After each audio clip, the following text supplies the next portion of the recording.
You're listening to the Purple Teens podcast. Inspire, nurture, and grow.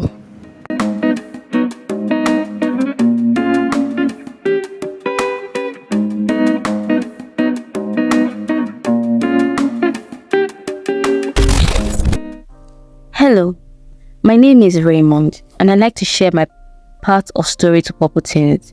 Here it is. I'm the only child of my parents. My mom cherishes me a lot because I'm the only child, and also I don't lack anything because I have everything, and my parents are very rich and have so many connections. My dad is an engineer, my mom is a banker. So it all happened when I was in SS2 in secondary school. It was third term and we had a long holiday. My mom told me to spend the holiday with my aunt. I was happy because my aunt usually give us the opportunity to do anything. The us being me and my cousins. When the day came, my aunt treated me nicely. Then after 2 weeks of staying with her, suddenly she started making sexual advances to me that I didn't want to do. For crying out loud, I can't do this, she's my aunt, until she had her way with me and it was painful but she enjoyed it. Since then, she usually do it until one day I was feeling very feverish and she took me to the doctor and the doctor said it's okay except we found out that he's impotent. I was shocked. I was like, how? When? Where? How did it happen? When we got home, she told me I must not tell my mom about it and she made another shocking confession saying she's the one that made me impotent. I was dumbstruck. I asked her why did she do it and she said a word that I still keep hearing. I didn't want to get pregnant for the meantime that we are still enjoying ourselves. I couldn't tell anyone about it all until I met a friend who introduced me to Purple Teens and I accepted the offer. Though I'm having it in mind to tell my mom about it because I have a little peace when I say it to the Purple Teens. Even though I still hate my aunt and I'm angry with myself, I'm about to let it go.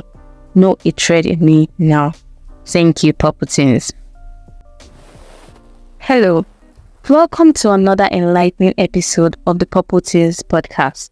My name is Sophia Ismail and I have here with me Fatia Ismail. Today we're going to be talking about one of the most sensitive issues in the community right now, which is sexual abuse of children.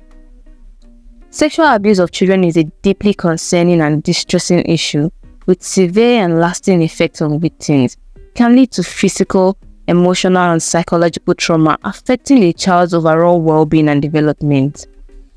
Discussion around this matter should be about prevention and rehabilitation.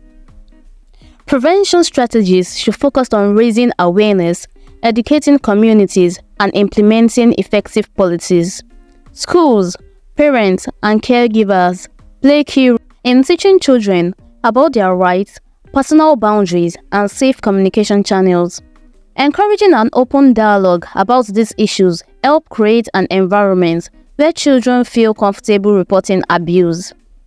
In the last story, we heard the case of a boy who was sexually abused by his aunt, whom his mom would have deemed safe or responsible enough to take care of her kids as she dropped him off for the holiday.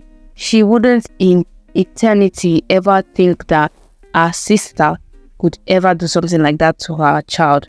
This case, the events that have happened to this boy would continue to haunt this boy for life until he seeks professional medical help that could help him get over the traumatic events that happened.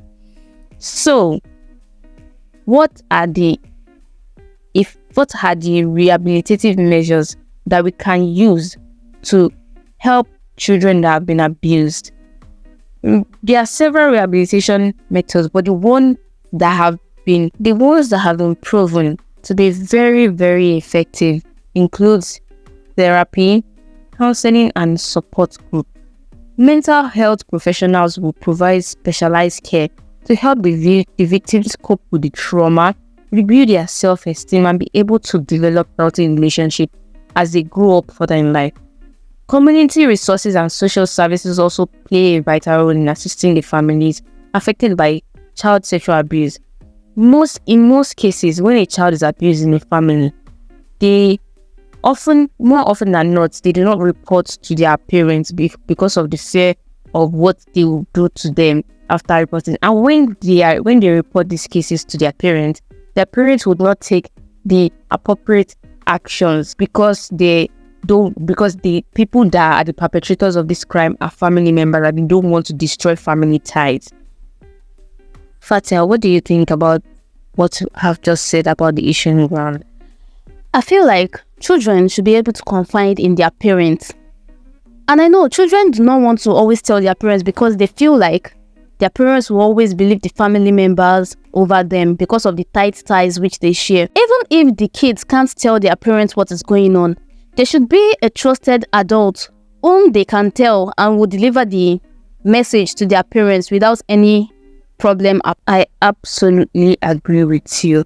And I also think that parents should teach their children how to communicate and also teach them boundaries between them and other people. There should be certain areas of your body you should tell your children, no, when people touch you here is wrong and you need to tell me immediately. When people speak to you in a certain way, it is wrong and you need to tell me. You should teach your children how to create boundaries between them and their friends, and even with an adult whom you trust. You never know who could be the perpetrator of this crime. Is most often the most trusted people around us, uncles, aunties, pastors, imams, and even those that you think cannot do such things to your children. But to prevent such, you need to take appropriate measures and teach your child what is right and what is wrong, what to accept and what not to accept. Silence can only perpetuate the pain. It's time to break free from the shackles of secrecy and let the survivors of child sexual abuse know that they are not alone. Rehabilitation plays a pivotal role in helping survivors reclaim their life. It includes creating a safe space for survivors to express themselves and work towards rebuilding their lives. To break the cycle, we need to focus on prevention, share insights on preventive measures, and how communities can play a role, because that goes a long way. Educating children, parents, and communities is crucial. We must foster an environment where open communication is encouraged and signs of abuse are recognized early. In the story that was released earlier, we see that not only did his aunt abuse him sexually, she also made him impotent. How she did that, we don't know. But now she has damaged a great part of the young boy's life by making him impotent. There is no reversal for that. I do not know how human beings that can be so cruel, especially towards your own blood. If you wanted to have sexual intimacy with someone so bad, you could have gone elsewhere, not damaging a teenager's life forever. Now the child harbors so much hate in his heart for you and he doesn't know how to express himself. I can only imagine the amount of pain that he has been going through while all this has been bottled up in his heart. Big ups to the Purple Teens team for making this an easy journey for survivors of child sexual abuse to be able to express themselves. One of the other major things that will hinder the victim's ability to get over such trauma is the society's reaction to such issues. When a person has undergone sexual abuse, most times the society deems the person to be damaged or broken, or the person carries some form of evil luck around them and they do not want to associate with the person, or they do not want their children to associate with the person, which is very wrong, which is why we also need to enlighten and create awareness to people in the community on child sexual abuse, how to cater for children who are sexually abused, how to help them grow, how to help them continue living their lives as normal as it can be without having to chip in the aspect of their life that they have been sexually abused, and not let it affect anything that they can do or they are doing. We can also combat this issue on a broader scale by improving the reporting mechanisms. Make it easy for children or people that have been abused to walk up to special stations or special offices built solely for reporting of special abuse cases, where they will not feel stigmatized to go there, where they will not feel bad, where they will not feel harbored, that they can always go to these areas and report if they are being sexually abused, or if anybody they know is being sexually abused. And we also need to create more laws that will hold the perpetrators of this disgusting act accountable, make them realize their mistake, and make them suffer the consequences of the action that they have taken. So we also need community resources and social services to also assist the families of the affected child. If we think about it deeply, the child is affected on a larger scale, but the parents of the child are also affected in a way. The mere thoughts that someone you know or anybody at all has taken advantage of your child in a way that is not fit for them will always give you the chills. Many people, you can't even imagine your child undergoing such horror by someone you sent them to. It almost feels like you used your hand to push them into the situation they were in. As an individual, not as a community now, as an individual, it starts from each and every one of us. We could do little to chip in to assist the children that are affected by these issues by providing a support group or a support center for people who have been sexually abused. Children that have been abused are most often snatched of their childhood.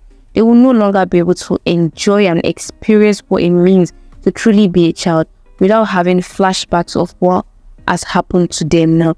And we can all prevent that. Make sure that you, whenever your children go on holidays, they are supervised by you. You can never tell who would do all these things. So there are very, very many and vast effects and consequences that sexual abuse on children have on them. We know there's no use crying over spilled milk. Once it has happened, it is measures in which we can use to help those children that we need to find, which I just spoke about, their therapy. And many people frown on the advice of therapy because they feel like it is attached to mental illnesses, which most people refer to as madness in the community that we find ourselves. But when more people embrace therapy by professionals who are experiencing it, life could be so much more easier for these children and they can go about their normal days.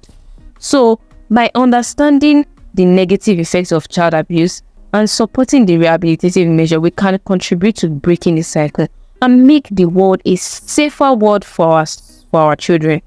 It is never too late to make a difference. And I also know that there are certain local helplines that you can reach out or contact when you are in need of counseling services, and is often free of charge.